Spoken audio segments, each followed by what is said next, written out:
사순절 기간이므로 십자가와 구원이라는 말씀으로 선포할텐데요. 요즘 참으로 살아가기 힘드시죠? 또 살기 좋은 세상임에도 불구하고 이구동성으로 정말 불편하고 힘들고 만만치 않음을 말하고들 있습니다.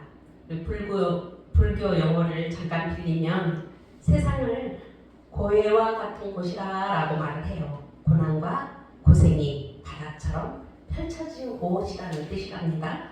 기독교 용어로는 세상은 광야와 같은 곳, 고독하고 메마른 빈들이라는 의미가 있습니다. 구약 성경의 민수기를 히브리어 성경으로 베미드 바르라고 하는데요. 이 말은 광야라는 뜻입니다.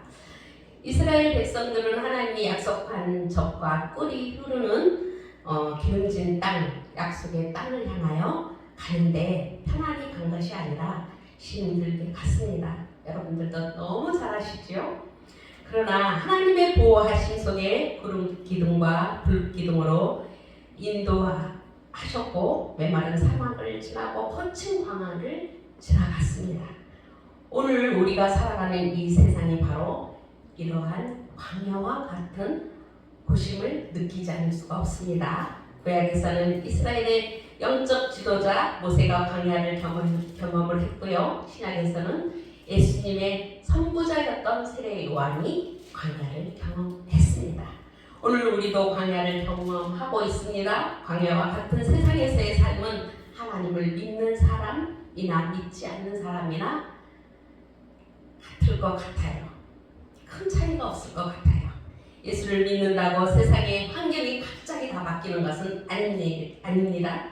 우리는 크리스천으로 살면서도 견디기 어렵고 통과하기 힘든 때를 경험도 많이 하지요. 이는 장로님도 계시지만 장로라고 해서 또 목사라고 해서 예외가 아닌 것 같습니다. 영적 생활에서는 장로이거나 목사이거나 현실은 오히려 더 힘들 수도 있어요. 광야와 같은 세상에서 거룩한 신분으로 살아가기가 여간 만만치가 않습니다. 그렇다면 여러분, 예수님을 믿는다는 것의 의미가 무엇일까요? 히브리 9장 27절에서는 한 번 죽는 것은 사람에게 정하신 것이요 그 후에는 심판이 있으리니라는 말씀이 있습니다. 누구나 마지막에는 심판대 앞에 서는데 참 궁금하기도 하고 두렵기도 합니다. 우리가 먼 훗날에 하나님의 심판대 앞에 선다면 어떤 일이 일어날까요? 중요한 것은 광야와 고해와 같은 세상을 다 지나고 심판대 앞에서 판결을 받는 심판이 아니라 상급을 받는 희망찬 내일이 우리 앞에 있게 될 줄로 믿으시기 바랍니다. 그것이 바로 본문에서 말씀하시는 십자가의 정신입니다. 복음의 핵심은 예수 그리스도의 십자가입니다. 예수 그리스도의 십자가는 우리가 잊지 말고 영원히 가슴에 품고 갈 희망, 소망입니다. 차가운 겨울 숲을 지나가도 또 시리지 않고 낙엽지는 가을을 걸어가도 외롭지 않는 것, 이것이 왜일까요? 바로 예수 그리스도의 그 십자가가 있기 때문에 아닐까요? 예수님께서 어느 날 풍랑이 있는 바다에서 절망하고 있는 제자들을 향해서 바다로 걸어오셨습니다. 수제자였던 베드로가 물을 걸으시는 예수님을 보고 바다로 자기도 걸고 싶다라고 했지요. 뛰어내렸습니다. 그 뛰어내릴 때는 오직 예수님만 보고 뛰어내렸을 때 베드로는 물 위를 걸었습니다. 그런데 갑자기 출렁이는 바다가 보였죠. 그런 순간 어땠습니까? 두려움에 사로잡혀서 빠지고 말았습니다. 그렇습니다. 우리가 세상을 살아가면서 늘 예수님만 바라본다고 하지만 얼마나 세상을 많이 바라보고 얼마나 세상적인 얘기를 많이 듣고 있지 않습니까? 그럴 때마다 우리는 빠질 듯 하지만 빠지지 않고 늘 예수님께서 건져주시고 예수님께서 손잡아주시고 이런 것이 우리 크리스천들의 삶일 줄 믿습니다. 또 하나님의 자녀로서의 그 삶일 줄 믿습니다. 저는 가보지 않았는데요. 키르키 스탄에 있는 20쿨 호수라는 호수가 있는데요. 이 호수 넓이는 6,200km고요. 세계에서 24번째로 큰 호수래요. 부피는 세계에서 10번째로 큰 바다처럼 보이는데 호수의 평균 깊이는 279m이고 가장 깊은 곳이 700m쯤 된다고 합니다. 그런데 이 여행을 하다 보면 이곳에 배를 타고 30분쯤 중앙으로 들어가면 700m가 되는 그 가장 깊다고 하는 그 지점이 사람들이 그것을 보면 모두 호수 가운데로 뛰어내린대요. 근데 정작 그 뛰어내려도 되는 곳을 아무도 처음에는 못 뛰어내린다는 거예요. 한 사람이 뛰어내리면 그 사람이 빠질 것 같은데 빠지지 않고 다시 뜬다는 거예요. 그럼 또 나도 내리고 너도 내리고 이러다 보면 그 속에 다 들어가서 그 물 위에 뜨는 그 장면을 저는 말씀을 준비하면서 생각을 했는데요. 저렇게 둥둥 뜨는 거를 우리 뛰어내리지 않고는 모르잖아요. 이렇게 말씀을 전했기 때문에 어쩜 들으시면 다음에 가시면 저기 빠져 죽지 않는데 저기 뛰어내려도 돼. 나는 뜰 거야. 이게 믿음이 있잖아요. 그래서 그렇게 할 수 있겠죠. 그런데 그걸 보지 않고는 못하죠. 두렵죠. 빠질까봐. 이와 같이 우리가 광야와 고해와 같은 세상에도 불구하고 고난의 파도에 침상하지 않고 수면 위에 버티는 것, 출렁이는 바다를 벗어나 안전하게 피하고 승리할 수 있는 힘은 오직 예수 그리스도의 그 십자가 때문인 줄 믿습니다. 오늘 많은 사람들이 죽음으로 달려가는데 예수님은 죽지 않고 영생하는 비결을 말씀하고 계십니다. 이것이 본문입니다. 본문 앞에 13절, 15절을 보면 하늘에서 내려온 자 곧 인자 외에 하늘에 올라간 자가 없느니라. 모세가 광야에서 뱀을 든 것 같이 인자도 들려야 하리니 이는 그를 믿는 자마다 영생을 얻게 하려 하시니라. 아멘. 사랑하는 여러분, 하나님의 놀라운 기적으로 애굽에서 나온 이스라엘 백성들이 시내산에 도착해서 우상을 섬기다가 죽을 뻔했지요. 모세가 엎드려 중보 기도함으로 하나님 살려주세요 하니까 하나님께서 어떻게 하셨어요? 그들을 살려주셨죠. 또 백성들이 가나안 땅으로 가면서 계속 원망하고 불평했습니다. 그래서 민수기 11장 1절에 여호와께서 들으시기에 백성이 악한 말로 원망하며 여호와께서 들으시고 진노하사 여호와의 불을 그들 중에 붙여서 진영 끝에 사르게 하시매. 민수기 12장에는 모세의 누나 미리암이 원망하다가 한센병에 걸렸고 13장 14절에는 12명이 가나안 땅을 정복하고 돌아와서 2명만 빼놓고 다 불평하고 원망했죠. 그 값으로 가나안 땅에 들어가지 못하게 하셨죠. 자, 민수기 20장에는 물이 부족하겠다고 불평해서 21장에는 하나님이 날마다 주시는 만나를 먹기 싫다고 또 원망을 했어요. 하나님이 불뱀을 보내서 사람들을 물게 해서 많은 사람들을 죽게 하셨습니다. 이때 백성들은 또 모세에게 붙어서 살려달라고 애원을 합니다. 모세는 또다시 하나님께 엎드려 기도하죠. 그렇게 기도하니 하나님이 돛으로 뱀을 만들어 높이 달고 놋뱀을 쳐다보며 살리라고 말씀하셨습니다. 그래서 모세가 놋으로 뱀을 만들어서 긴 장대에 달고 높이 들어 백성에게 쳐다보라고 말을 하니 이것도 모세의 말을 믿고 쳐다본 사람은 살았습니다. 그러나 모세의 말을 믿지 않고 쳐다보지 않은 사람은 다 죽게 되었습니다. 이 사건을 오늘 본문에서는 예수님께서 말씀하셨습니다. 그리고 예수님은 십자가에 높이 달려 죽어서 불뱀 같은 마귀에게 물려서 죽어가는 인간들을 내게 생명을 주고 영생을 주신다고 말씀을 하고 계신 것입니다. 그래서 우리는 십자가를 바라봄으로 구원의 비결인 줄 믿으시기 바랍니다. 아멘. 여러분, 우리가 영생을 얻기 위해서 예수님을 믿고 하나님은 독생자 예수님을 믿는 자에게 영생을 주신다고 말씀하셨습니다. 그럼 영생은 무엇일까요? 간단하게 영원히 사는 것입니다. 그런데 성도들은 영생에 대해 오해하시는 분들이 있어요. 영생을 죽은 다음에 천국에 가서 영원히 사는 것으로만 생각하시는 분들, 또 암 치료하기 위해서 암보험을 들고 노후를 위해서 연금보험을 가입하듯이 예수 믿고 신앙생활하는 목적이 천국에 가서 영생을 얻기 위한 영생보험증으로 생각하는 분들이 계시더란 말입니다. 자, 여기서 잠깐 저의 얘기를 하겠습니다. 제가 22년 3월에 저희 동기 목사가 저를 이렇게 불러내서 이제 회사를 가게 됐어요. 보험회사를 가게 됐어요. 그래서 가서 보니 정말 신세계를 만난 듯 했어요. 세상에 이런 것도 있구나. 이렇게 돈을 잘 벌려주는구나. 이렇게 생각하는 동시에 제 친구 신학생 3명이 주로 저를 따라서 오게 됐어요. 그래서 그들을 관리해야 되니까 같이 밥을 먹고 차를 마시고 이야기를 하다 보면 역시 우리 또 이야기는 예수님 이야기를 해야 되잖아요. 세상 얘기만 할 수 없잖아요.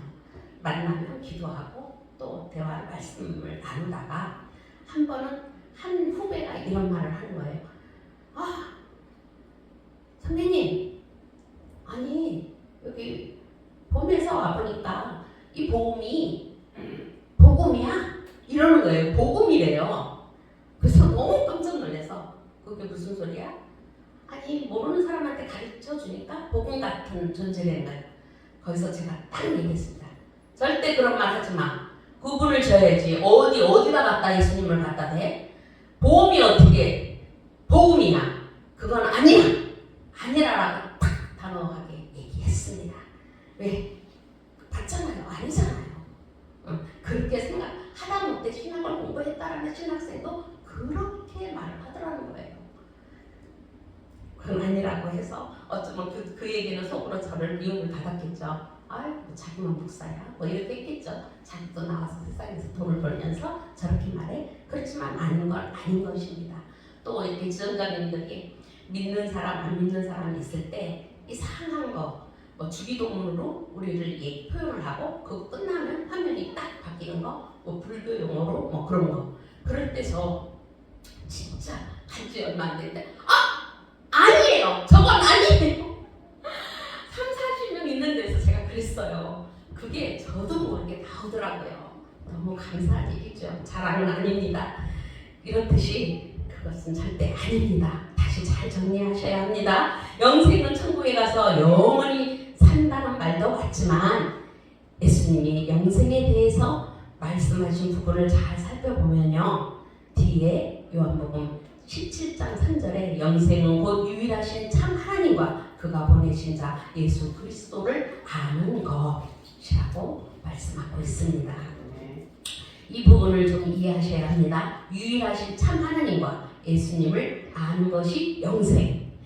하나님과 예수님을 알아야 천국 백성이 될 수 있다는 것입니다. 자, 기독교는 세상의 다른 종교들처럼 무조건 믿는 종교가 아니라 하나님을 알고 믿는 것입니다. 여기서 안다는 것은 헬라어로 기노스코인데 머리만 아는 지식이 아니라 체험적 신앙을 말하는 것입니다. 자, 신앙은 머리로 깨닫는 지식이 아니죠. 공부를 열심히 해서 아는 지식이 아닙니다. 체험을 통해서 알아야 하는 것입니다. 그래서 체험적 신앙이 중요합니다. 누가복음 1장 34절에서 마리아가 천사에게 말하되 나는 남자를 알지 못하니 어찌 일이 있으리까? 라고 말하였습니다. 마리아는 남자를 알지 못한다는 이 말이 지식으로 알지 못하는 것이 아니라 느낌으로 남자를 알지 못한다는 것이었습니다. 이와 같이 성도는 하나님을 지식으로 아는 것이 아니라 성령을 받아 그 경험으로 체험적 신앙으로 알아야 한다는 것입니다. 그래서 예수님은 천국으로 가시면서 마지막으로 당부하신 말씀이 아버지께서 약속하신 성령을 받으라라고 말씀하셨습니다. 아멘. 이렇게 성령 체험으로 신앙의 분명한 확신을 가지고 살아가는데 영생을 하늘나라에서만 누리는 것이 누리는 것으로만 생각하는 것이 아니라 이 땅에서도 구원의 확신을 가지고 기쁨을 누리는 것입니다. 누가복음 17장 21절에서 천국은 여기 있다 저기 있다 못하려니 하나님의 나라는 너희 안에 있느니라 라고 말씀하셨습니다. 이 땅에서도 하늘나라를 누리며 사는 여러분들 되시길 바랍니다. 사랑하는 성도 여러분, 오늘 우리 이렇게 모여서 예배하는 이곳이 바로 천국 아니겠습니까? 바로 주는 교회가 천국입니다. 신앙으로 하나 돼서 사는 가정이 천국 같은 곳이 되어야 합니다. 영생은 하늘나라에서만 누리는 것이 아니라 이 땅에서도 누려야 하는 것입니다. 이 땅이 천국일 수는 없으나 천국 같은 분위기를 느껴야 한다는 것입니다. 이것이 예수 믿고 구원받은 자의 삶이 아니겠습니까? 여러분들은 영생을 얻어서 천국 백성이 된 증거가 무엇입니까? 로마서 14장 17절에 하나님의 나라는 먹고 마시는 것이 아니라 오직 성령 안에 있는 의와 평강과 희락이라고 말씀하고 계십니다. 여러분, 천국에 들어가는 사람들은 6가지 증거가 있다고 합니다. 예수님은 첫 번째, 예수님을 나를 구원하신 나의 구원자로 믿는 사람.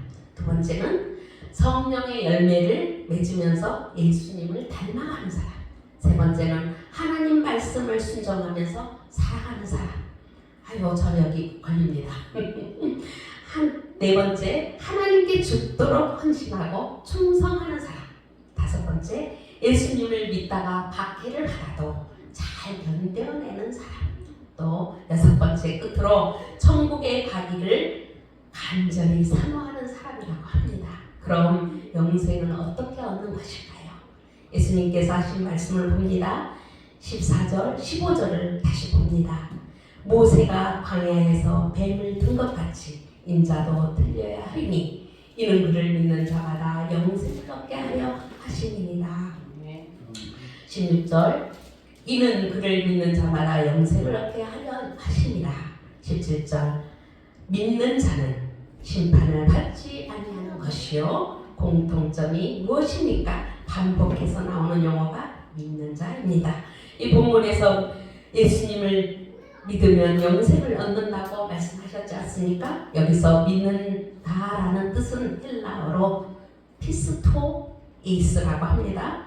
이 뜻을 보면 연합하여 저절로 스며들어 하나가 된다라는 뜻입니다. 잠깐 예화를 잠깐 들을게요. 뜨거운 물에 설탕을 넣으면 이것이 녹아요. 녹아서 하나가 되죠. 하나가 됐는데 어때요? 맛이? 밋밋한 물이 아니라 단맛이 납니다. 또 뜨거운 물에 소금을 넣어서 녹으면 하나가 되죠. 근데 이 물이 밋밋한 물이 아니라 짠물이 됩니다. 이와 같이 한 인간을 마귀 손에 건네줬더니 마귀에게 녹아서 죄인이 됩니다. 그런데 또 한 인간을 예수님 손에 건네줬어요. 그랬더니 예수님에게 녹아서 의인이 됩니다. 이것을 가르쳐 주시면서 예수님 믿으면 제사함을 받고 의인이 되고 구원을 받게 된다는 이것이 영생이라고 말씀드리겠습니다. 광야에서 불뱀에 물려 죽어가던 이스라엘 백성들이 장대에 매어 달린 그 놋뱀을 쳐다봄으로 살듯이 죄로 죽어가는 인간들이 십자가에 매어 달리신 예수님을 바라보며 살게 되는 이것이 영생의 비밀입니다. 사도행전 16장 31절 주 예수를 믿으라 그리하면 너와 네 집이 구원을 얻으리라. 11조 히브리 12장 2절에도 또 말씀하십니다. 믿음의 주여 또 온전하게 하시는 이인 예수를 바라보자.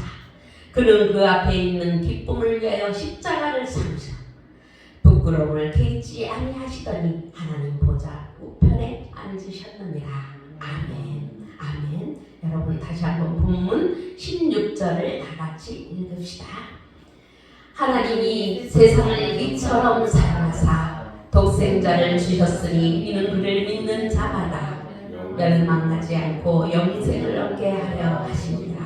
아멘. 여러분 이 말씀은 성경에서 가장 중요한 말씀으로 하나님이 인간을 사랑해서 독생자 예수님을 보내주신 말씀입니다. 영생이란 헬라어로 조의 뜻이 있습니다. 저주받지 않고 어디에도 얽매이지 않고 자유롭고 또 행복하게 사는 삶을 의미한다고 합니다. 그러므로 영생을 확신하신다면 마지못한 목숨 부지만이 아니라 억지 인생이 아니라 항상 기뻐하고 범사에 감사하는 삶을 사는 여러분들 되시기를 기도하겠습니다. 감사합니다. 하나님 아버지 감사합니다. 귀한 말씀 아버지 주셔서 이렇게 함께 아버지 나누게 하시니 감사합니다. 다 알고 살아가고 있지만 또다시 영생의 비밀을 알게 하시고 또 하나님이 저희들을 이처럼 사랑하셔서 독생자 예수 그리스도를 보내신 그 사랑의 그 은혜의 확증을 저희들 마음 신비에 새기는 귀한 이 주일 되게 하심을 감사드립니다. 하나님 영광을 받아 주옵소서. 감사드리며 예수님의 이름으로 기도합니다.